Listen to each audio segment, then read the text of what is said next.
Bonjour à tous. Aujourd'hui, samedi 17 janvier, si tout se passe comme prévu, une Allemande, Ursula, élue par personne, exfiltrée de son pays pour corruption, quand elle était, je crois, ministre des Armées en Allemagne, descendante de nazis, va signer un accord qui va tuer la plupart des petites exploitations européennes. Oui, j'ai envie de vous dire, l'Union européenne est le cercueil des Européens. Battons-nous ou barrons-nous de l'Europe, ce Frexit? Alors, j'ai eu l'occasion de prendre la parole il y a une semaine.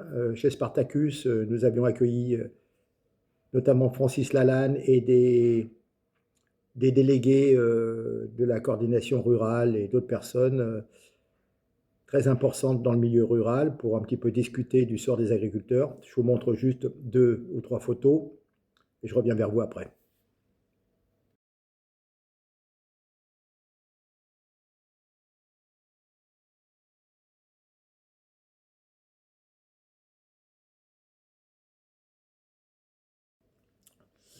Donc, la crise agricole. Comme beaucoup, moi je suis pour une certaine souveraineté, mais la souveraineté politique d'un pays sans souveraineté alimentaire n'est qu'une illusion. Un peuple qui ne maîtrise pas ce qu'il mange ne maîtrise jamais vraiment son destin. On ne décide plus vraiment de la politique étrangère, c'est Bruxelles. On ne s'occupe plus de la monnaie, c'est toujours Bruxelles. Et puis, si en plus nous devenons dépendants de l'étranger pour se nourrir, il n'y a plus de souveraineté. On a une souveraineté de façade, mais c'est tout. La vraie souveraineté, quelque part, commence dans l'assiette. Celui qui contrôle son alimentation contrôle une part essentielle de son indépendance politique. Car un État qui ne peut pas nourrir sa population en cas de crise ou de chantage géopolitique n'est plus vraiment souverain. Et puis nous sommes à Lyon, capitale mondiale de la gastronomie. Peut-on accepter des assiettes douteuses dans nos restaurants mythiques? On a notre culture, nos traditions. Oui, nos traditions, ça se conjugue avec un vrai terroir.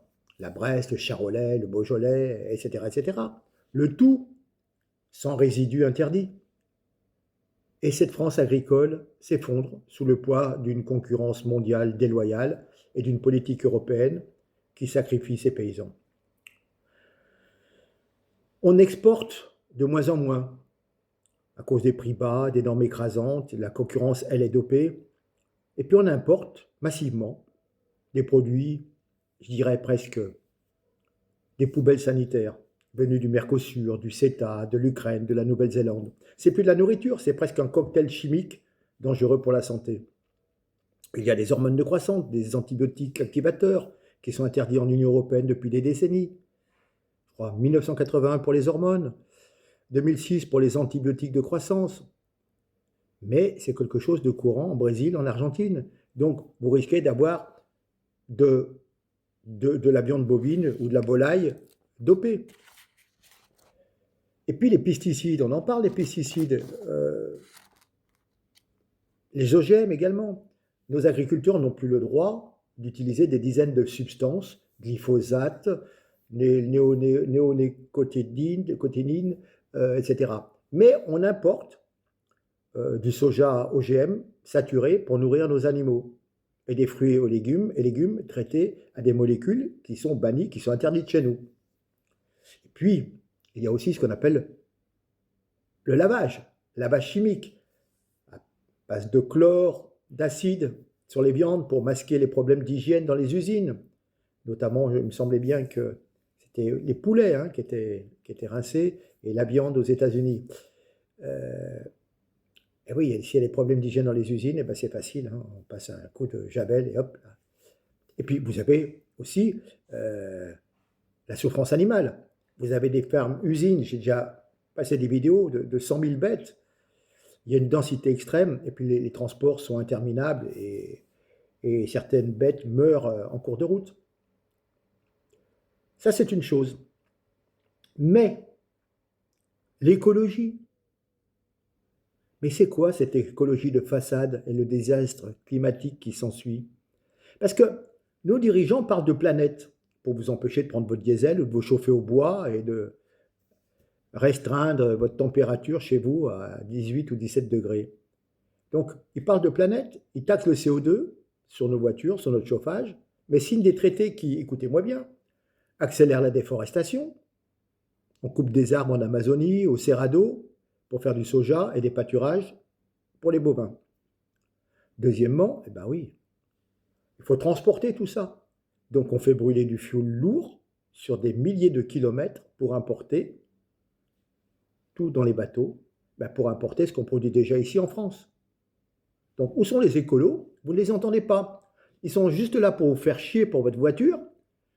Mais attendez, ces bateaux qui importent la viande ou d'autres articles agricoles, ce sont des bateaux au fioul lourd. Ce sont les produits qui sont les plus,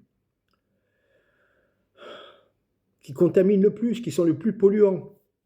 Et on va augmenter encore ce trafic. On n'en a pas suffisamment avec les autres bateaux qui viennent de Chine, qui nous emmènent des vêtements, des batteries, des bagnoles. Non, on va continuer. Et après, on va vous parler d'écologie. Alors là, il faudrait qu'on m'explique, hein, parce que moi, je suis pour le bon sens, c'est tout. Hein. Donc, vous voyez bien qu'il y a un sabordage économique et une perte de souveraineté, car chaque ferme qui ferme, c'est le cas de le dire, qui cesse son activité, ben, ce sont des emplois en cascade qui sont perdus. Le comptable, hein, les transporteurs, les mécaniciens agricoles notamment, les vétérinaires.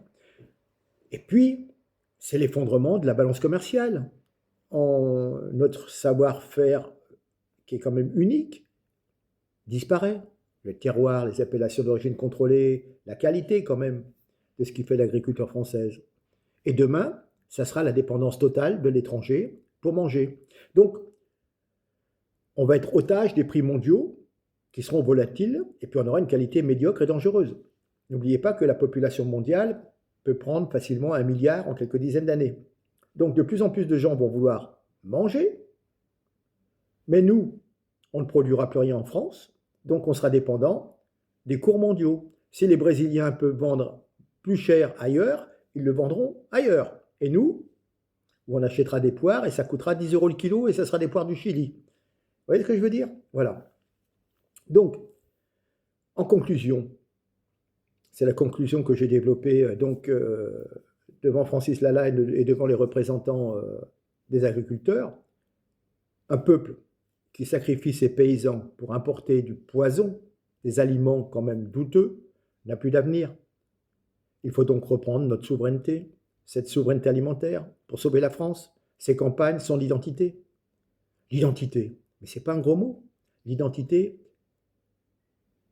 c'est en même temps le patrimoine génétique de nos animaux, notre culture, notre gastronomie, c'est beaucoup de choses, notre façon d'être, notre façon de vivre. Voilà. Donc, ma foi, courage à nos amis agriculteurs et mobilisez-vous pour les élections municipales. Moi, je serai présent avec ma liste Spartacus sur la métropole de Lyon. Je compte sur vous. Merci.